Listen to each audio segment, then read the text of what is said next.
Welcome to one hour person here. I am Shatishwaran, Assistant Professor, Department of Computer Science and Engineering.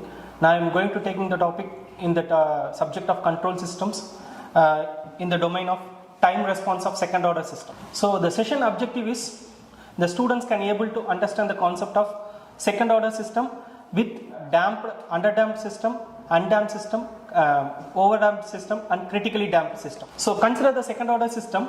So if you are considering the closed loop system, that is input will be R of s and output will be the C of s, that system block will be omega n square divided by s into s plus 2 tau omega n, where omega n is the natural frequency and tau is the damping ratio.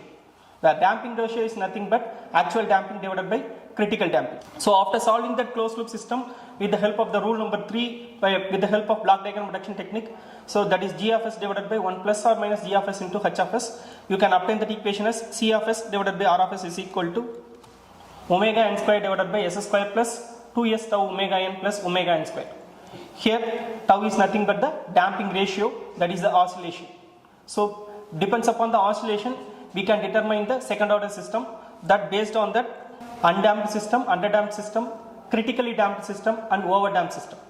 So the denominator polynomial of that equation, second order equation, that is s square plus 2s tau omega n plus omega n square, which is called it as the characteristics equation. So by the characteristics equation, by using the factorization omega n square, with the help of factorization method, we can obtain that minus b plus or minus root of b square minus 4ac divided by 2a. We can obtain the root sets s1 and s2 as minus tau omega n plus or minus omega n into root of tau square minus 1.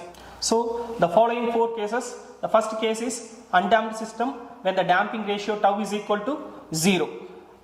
During the time the roots are s1 and s2, roots are purely imaginary and the system is undamped system. In the second case, when the tau is damping ratio is less than 1, then the system is called it as underdamped system. During that system the roots are complex conjugate and the system is underdamped system.